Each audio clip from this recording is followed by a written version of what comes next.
Hi, I'm Marlon Braccia. The first time I did yoga, my interest was piqued. I knew that there was something really there, but it took me about 3 or 4 months to come back around and take that second class. After my first few yoga classes, my head was just turned completely around. I felt completely different in between the time when I was a dancer and the time that I did yoga. I didn't do any exercise at all. I wasn't interested in going to the gym. It seems like yoga does get a little competitive in the studios sometimes, but it's so important that what you really do is concentrate on focusing inward. That's where all the information comes from. I felt so much more sturdy and grounded in my body. That was immediate. But over time, yoga started to affect the way that I thought of life, the possibilities that I could create for myself. I changed the face of my life inside of 1 year. When you start to put yoga into your life, you start to have different considerations. You start to think of things in a different way, from a different angle, and it gives you so much more perspective. Once I had a regular yoga practice, I was able to move through so many issues in my life very clearly, very concisely. And I think that that's the most incredible tool that I can offer you with yoga, is that if you just do the postures, do the breathing, and just really let the magic of yoga take care of the rest of it for you.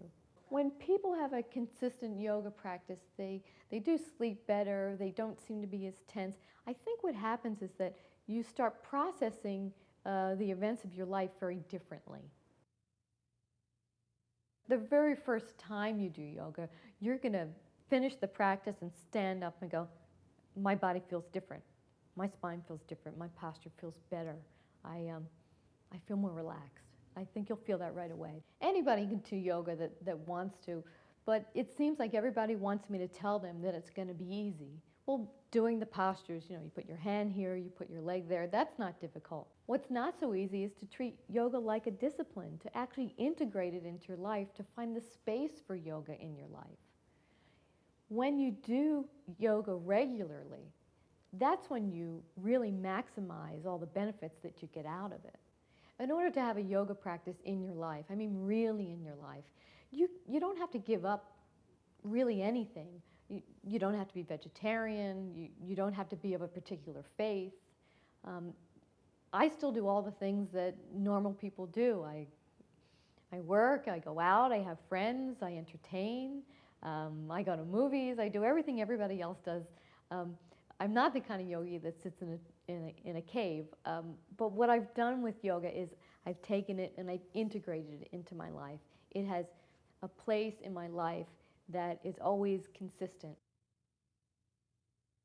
Take a little bit of time and a little bit of discipline to bring the practice into your life. You do have to create a space for it in your life, but once you do that, you'll see that it's this great foundation. It's a place to come from, a place of inspiration. The more that you do yoga, the more that you can make your practice regular, the more techniques and postures and breathing that you can learn, the more that you have to draw from, the more resources you have. Doing yoga 3 or 4 times a week would be really great. At best, you'd want to do about half an hour of yoga every morning. That would be the best. Really what I do is I teach you the technique, but then you go with it where you want to. It's very important that we cultivate this idea of an inner teacher. After a while, you're really just listening to yourself.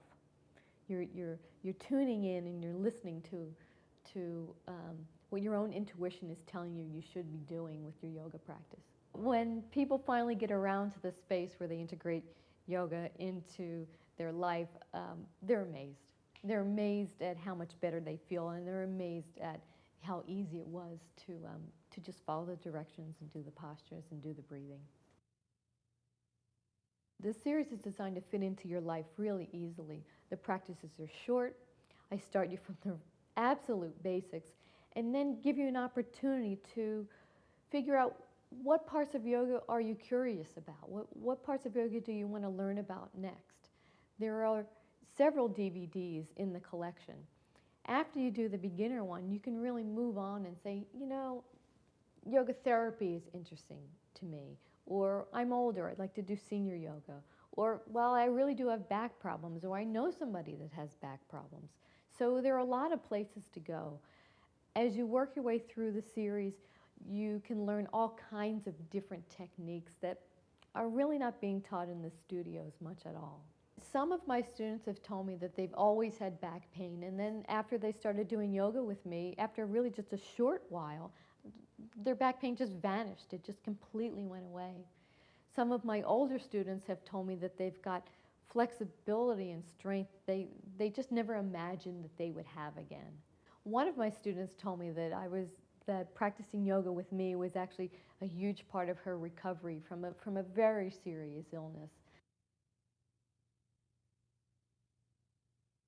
Yoga really changed my life. It's a technique where we use our body and we use our breath and we use our mind to help us move in the direction of our own choosing. I've been doing it for years, and I've watched my students really blossom, not just physically, but in their personal lives as well because of the practice. Really feeling energetic that I had after my first class. That's happening all the time now. Yoga's history goes back in India for 5,000 years, and there's every reason to really embrace it and bring it into our modern lives. It's still very significant. It's still very effective. What's important is to be present with yoga.